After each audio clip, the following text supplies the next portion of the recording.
Un cours en miracle, Fondation for Inner Peace, édition Octave. Je lis chapitre 4, section 6 et leçon 29. Section 6. Les récompenses de Dieu.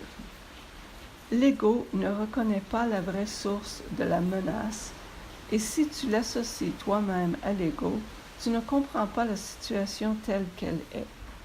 Seule ton allégeance donne à l'ego quelque pouvoir sur toi. Je parlais d'ego comme s'il s'agissait d'une chose séparée, agissant d'elle-même. Cela était nécessaire pour te persuader que tu ne peux pas l'écarter légèrement et que tu dois te rendre compte à quel point ta pensée est dirigée par l'ego. Toutefois, nous ne pouvons pas sans risque en rester là. Sinon, tu pourrais te considérer comme étant nécessairement en conflit aussi longtemps que tu es ici, ou aussi longtemps que tu crois être ici. L'ego n'est pas de plus qu'une partie de ce que tu crois à propos de toi. Ton autre vie a continué sans interruption, et elle a été, comme elle restera toujours, totalement inaffectée par tes tentatives pour la dissocier. En apprenant à échapper des illusions, ta dette envers ton frère est une chose que tu ne dois jamais oublier. C'est la même dette que tu as envers moi. Chaque fois que tu agis égoïstement envers autrui, tu jettes la gracieuseté de ta dette et la sainte perception qu'elle produirait. Le terme « saint » peut s'employer ici parce qu'en apprenant combien tu es redevable à la filialité tout entière dans laquelle je suis inclus, tu viens aussi près de la connaissance que la perception le permet. Le fossé est alors si mince que la connaissance peut facilement le franchir et l'oblitérer à jamais. Tu n'as encore que très peu de confiance en moi, mais elle augmentera lorsque tu te tourneras de plus en plus souvent vers moi plutôt que vers ton ego pour être guidé. Les résultats te convaincront de plus en plus que ce choix est le seul choix sain que tu puisses faire. Nul n'a besoin d'être davantage convaincu qui apprend par l'expérience qu'un choix apporte la paix et la joie, tandis qu'un autre apporte le chaos et le désastre. Apprendre par les récompenses est plus efficace qu'apprendre par la douleur, parce que la douleur est une illusion de l'ego et ne peut jamais induire plus qu'un effet temporaire. Les récompenses de Dieu, par contre, sont reconnues immédiatement pour éternel. Puisque c'est toi et non l'ego qui les reconnaît, la reconnaissance même établit que toi et ton ego ne pouvaient pas être identiques. Tu crois peut-être avoir déjà accepté cette différence, mais tu es encore loin d'en être convaincu. Le fait que tu crois devoir échapper de l'ego le montre bien, mais tu ne peux pas échapper de l'ego en l'humiliant, ni en le contrôlant, ni en le punissant. L'ego et le pur esprit ne se connaissent pas. L'esprit séparé ne peut maintenir la séparation qu'en dissociant.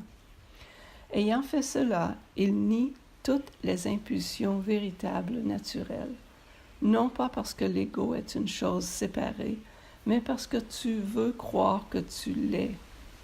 L'ego est un mécanisme visant à maintenir cette croyance, mais c'est encore ta seule décision d'utiliser le mécanisme qui lui permet de durer. Comment peux-tu enseigner à quelqu'un la valeur d'une chose qu'il a délibérément jetée? Il a dû la jeter parce qu'il ne l'estimait pas. Tu peux seulement lui montrer combien il est misérable sans elle, puis l'amener lentement de plus en plus près afin qu'il apprenne combien sa misère diminue à mesure qu'il s'en approche. Cela lui enseigne à associer sa misère avec son absence et l'opposé de la misère avec sa présence. Petit à petit, elle devient désirable, tandis qu'il change d'esprit sur sa valeur. Je t'enseigne à associer la misère avec l'ego et la joie avec le pur esprit. Tu t'es enseigné l'opposé. Tu es encore libre de choisir, mais peux-tu vraiment vouloir les récompenses de l'ego en présence des récompenses de Dieu? Ma confiance en toi est plus grande que la tienne en moi pour le moment, mais il n'en sera pas toujours ainsi. Ta mission est très simple. Il t'est demandé de vivre de façon à démontrer que tu n'es pas un égo, et je ne me trompe pas en choisissant les canaux de Dieu. Le Saint partage ma confiance, et il accepte mes décisions d'expiation parce que ma volonté n'est jamais en désaccord avec la sienne.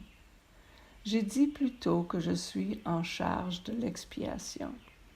C'est seulement parce que j'y ai complété mon rôle en tant qu'homme et que je peux maintenant le compléter par autrui.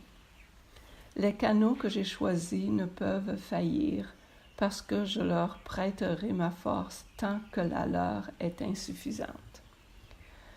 J'irai chez le Saint avec toi, et par ma perception, il pourra jeter un pont sur le petit fossé.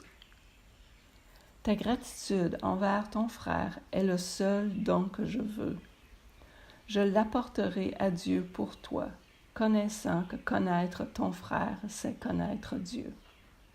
Si tu as de la gratitude envers ton frère, tu as de la gratitude envers Dieu pour ce qu'il a créé. C'est par ta gratitude que tu en viens à connaître ton frère, et un seul moment de vraie reconnaissance fait que chacun devient ton frère parce que chacun est de ton Père. L'amour ne conquiert pas toute chose, mais il rectifie toute chose. Parce que tu es le royaume de Dieu, je peux te reconduire à tes propres créations. Tu ne les reconnais pas maintenant, mais ce que tu as été dissocié est toujours là. Mais ce qui a été dissocié est toujours là. Quand tu t'approches d'un frère, tu t'approches de moi. Et quand tu t'éloignes de lui, tu m'éloignes de toi. Le salut est une entreprise qui repose sur la collaboration. Il ne peut pas être entrepris avec succès par ceux qui se désengagent de la filialité, parce qu'ils se désengagent de moi. Dieu ne viendra à toi que lorsque tu le donneras à tes frères. Apprendre d'abord d'eux et tu seras prêt à entendre Dieu, parce que la fonction de l'amour est une. Et leçon 29.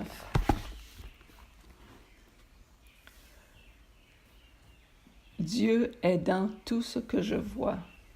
L'idée d'aujourd'hui explique pourquoi tu peux voir tout le but en toute chose. Elle explique pourquoi rien n'est séparé ou en soi. Et elle explique pourquoi rien de ce que tu veux, vois, ne signifie quoi que ce soit. En fait, elle explique chaque idée que nous avons utilisée jusqu'ici, aussi bien que toutes les subséquentes. L'idée d'aujourd'hui constitue la base même de la vision. Tu trouveras probablement cette idée très difficile à saisir à ce stade. Tu la trouveras peut-être ridicule, impertinente, insensée, drôle et même contestable. Il est certain que Dieu n'est pas dans une table, par exemple, telle que tu la vois. Or, nous avons insisté hier sur le fait qu'une table partage le but de l'univers. Et ceux qui partagent le but de l'univers partagent le but de son Créateur. Essaie donc aujourd'hui de commencer à apprendre comment regarder toutes choses avec amour, reconnaissance et ouverture d'esprit. Tu ne les vois pas maintenant. Voudrais-tu savoir ce qui est en elles? Rien n'est tel qu'il t'apparaît. Son saint but est au-delà de ta petite portée. Quand la vision t'aura montré la sainteté qui illumine le monde, tu comprendras parfaitement l'idée d'aujourd'hui.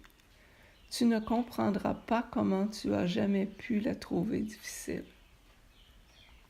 Nos 6 périodes d'exercice de 2 minutes chaque jour, chacune aujourd'hui, devraient suivre un modèle qui t'est maintenant familier. Commence par te répéter l'idée, puis applique-les à des choses choisies au hasard autour de toi, en nommant chacune d'eux expressément. Essaie d'éviter la tendance à diriger toi-même la sélection, ce qui peut être particulièrement tentant avec l'idée d'aujourd'hui, à cause de sa nature entièrement étrangère. Rappelle-toi que tout ordre que tu imposes est pareillement étranger à la réalité. Autant que possible, ta liste de sujets devrait donc être exempte de toute sélection personnelle. Par exemple, une liste convenable pourrait comprendre: Dieu est dans ce porte-manteau. Dieu est dans cette revue. Dieu est dans ce doigt. Dieu est dans cette lampe. Dieu est dans ce corps.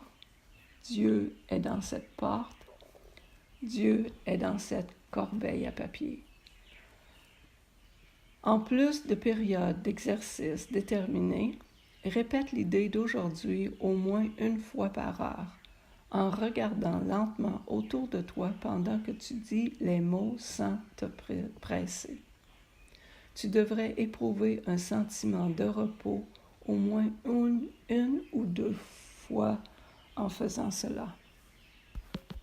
Merci.